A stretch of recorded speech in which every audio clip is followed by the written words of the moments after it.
Welcome back to another video. Welcome back to the channel, and today I'm going to share with you guys how much it costs to own and maintain a Camaro SS. Yeah, I feel like this video is long overdue. I haven't talked about it, but I feel like it's the perfect time for me to talk about it because I done spent my last 5 years with this vehicle, no, 4 years with this vehicle, and I'm going to give you guys like a price estimate of every single thing that I've done. I had to sit back and think about it, but I'm gonna share that with you guys, so stay tuned. She want me to lock it down, but I told her to pass the key. You gotta slow it down, girl, you moving too fast for me.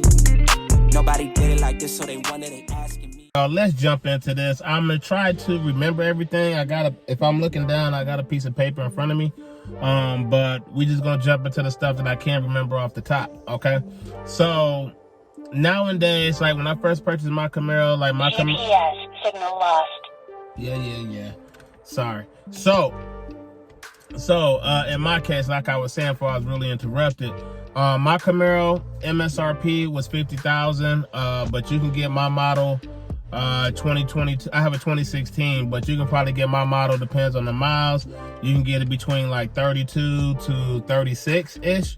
But that's in the used car market. But when I purchased my vehicle back in 2017 on Cinco de Mayo, actually, I got my car for $31K out the door. That was the 2SS with 200 miles on it. It was the last one on the lot. And I have a 2016. I purchased mine in 2017 before the SS1LEs came out. That give you a ballpark figure if you guys looking for a used one. If you want a new one will cost between like between $40,000 and $53,000. And that's just talking about between a 1SS and a 2SS. And now factor in if you want a 1LE, a non-1LE, and so forth. Or if you don't want the SS model, you can get an LT1. GM just started doing that. That is like the bare bones Camaro wise. Just V6 on the inside, V8 as the motor. That's pretty much what you're paying for, just for that motor itself. So let's get into this. After I've talked about what I bought my car for after owning it, I'm going to break it down to you guys like price by price, because it took me a while to think of this and everything, but we're gonna go on the cost of ownership. So right off the bat, we just gonna talk about tires. So the original tires that I had, I driven those for the first summer I purchased the vehicle. After that, I didn't have a garage at the time, so my car was sitting outside. So those cracked on me sitting outside with the car cover all over the winter. So I didn't really get to enjoy those that much. They seemed like an okay tire, but I switched my whole wheel setup too. So those was on a I think it was a 245 on the front, 275 on the rears. I did put Nittos on. So if you want to tally up the cost of this, so just replace tires right off the jump, Nittos cost me $1,000 to install. The next set of tires, so I bought a new set of wheels. I bought Apex Arc 8 wheels. They was $1,500. And I wrapped those in the Continental Extreme Contact Sports. That was $1,500, so that's $3,000 right there on a pair of shoes and socks for the vehicle. And then I tracked the car most likely. So in stock form for a while, I've been tracking this car in stock form, so I got a good feel for it. So that's where my cost is maybe different from yours. Is on tires. So tires, that's $3,000 on just new shoes and socks. Then I had to replace it. That was $1,000, so that's $4,000. And then on top of that, I shredded a tire when I was at the track. For you guys that follow my channel, if you don't, I shredded one of my front tires. So I replaced both fronts because they both was almost worn out anyway. So that's another $1,400 right there. I'm not gonna add it up the screen to do it for me. So that's $1,400 right there just on tires alone. The Nittos last me, just to give you guys a ballpark figure, the Nittos last me for a good 1,500 miles. I really was just cruising, just joining around the city until I got to my Continentals. That's when I started tracking more. So that's like 2 years just on, or a year and a half just on the Nittos. So that gives you that. So you're really not spending much money on tires that much. Also, oil changes. For me, I get the top of the line oil change when I go to the dealership. I get the mobile one, synthetic. I do oil changes on this vehicle 3 times a year. based on my driving, because to give you guys a ballpark figure that I average about 9,000 to 10,000 miles a year on this vehicle. So it takes 3 oil changes, so $300 if you want to round it up. We'll just say $350. Depends on the location where you at, but we're just gonna say $350 for an oil change. The next thing is brakes. You all, the same stock brakes can last you guys for a while. But for me, since I'm tracking my car, I run through a few sets of brake pads. Not the rears, just the fronts. Front brake pads cost about $200. I went through the stock pads. I bought some more, that's $200.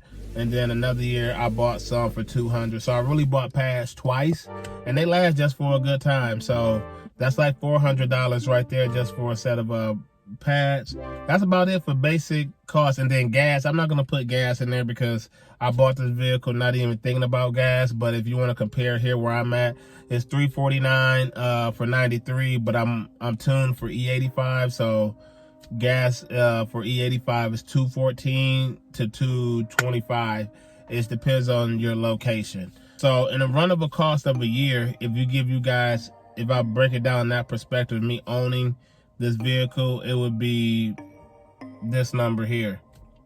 But if we're gonna break it down for people that, I drove stock for the past, at least I'll say 3 years. 3 years, because I owned the vehicle for 4 years. So this last year, I really started doing heavy modifications to the vehicle. I went full bolt-on E85 for you guys that know. If you don't, that's pretty much my whole setup now. So I'm just give you guys the whole setup of how my car is built and how much money I put into it. So the carbon fiber splitter, side skirts, rear wing, that was $2,000. That was purchased from C7 Carbon. The MRT H-pipe, that's the mid pipe I have on here. That cost me $700 at the time because I just need the mid pipe. I already have an axle back. The axle back I have is by AWE. That's the track version, so pretty much a muffler delete. I'm gonna say that's like $500. Then I have headers. I have Cook's 1 7/8 headers, ceramic coated. That cost me $1,100. The reason why CSP messed up my order a little bit, and it took longer than expected, so they gave me a little discount. So I got my coating pretty much for free, and the headers was $1,100. I have the catless ones, so the car is full catless, no mufflers or anything like that. Then we're going to get into the C8 LT2 manifold. I have that ported, and it was just ready to go from GPI. That was $600 for that setup. Then I have my C8 cover. I bought that from the Corvette forums for $100. So that's $700 right there. I have the flex fuel sensor. I bought that from Lethal Camaro. So that Lethal Camaro setup was $200. Then I bought the Bluetooth. I didn't think about this at the time, but I was just trying to figure out what type of, how can I check my E85, and I got tired of shaking it. So I bought a Bluetooth kit called Fuel It.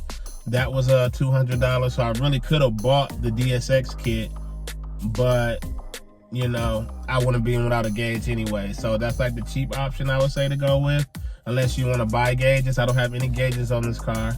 That's pretty much the setup. So now we're going to get into like the tune. So getting the parts was cheap. The tune was expensive. So for y'all that don't know, so I installed the E85 flex fuel sensor myself. And that was to save everything with the tune and the credits and so forth. That came out to $3,500. So for modifications on this car, I believe I'm approaching like 10,000. I'm not sure whatever that's going on the screen here, but that's that. Then not even including the hood wrap. I wrapped the hood myself. I'm gonna factor that in there, so that's $50. I bought it from MetroRestyling.com. Then we have the tinted windows. I have ceramic tint. The tint costs $350. Then you want to count the carbon fiber. Like I have carbon fiber interior in here, but they're just stick-ons based on a 3M tape, but real carbon fiber pieces. So I want to add that up and tally it up. I say that's $400 in cost right there with interior modifications. So far as maintaining cost of the vehicle, it's really not that bad, because some of the cars that I want to get into, like the GTR, they're not, the thing is, I guess expensive is relative.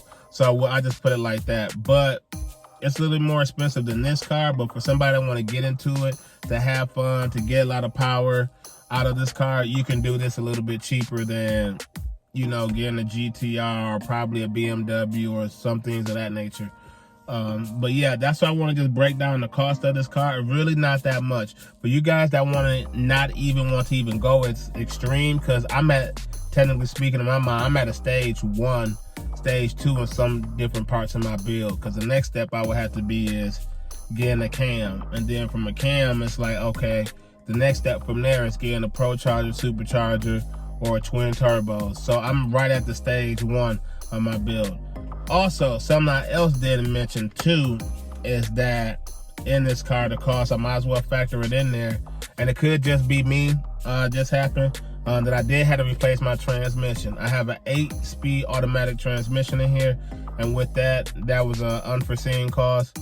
My trans was tuned, so that cost about $6,000. I'll say like that, like, so $6,000 on top of the cost, and I just chalked that up as a modification loss. I mean, it is what it is. You got to pay to play, but that's something to put that out there. But for you guys that's not really going to be hard on your car like that, this is pretty much a general cost on your basic oil changes to get tires and so forth. I know people like to switch up their wheels. That just dresses up the car a little bit. I mean, that is like the basic cost. It's really not that much, especially filling up gas. I pretty much daily drive my car in the summertime, fall time. I park it, so that's why I gain up all my miles like that. But yeah, I hope you guys enjoyed this video. I hope you like it. I hope this explain it. My cost breakdown, I know it varies from owner to owner, but yeah, that's my setup. That's my own view on looking at things, the ownership and maintain. So if you like this video, be sure to hit that like button, be sure to hit that subscribe button. I'll see you guys in the next video.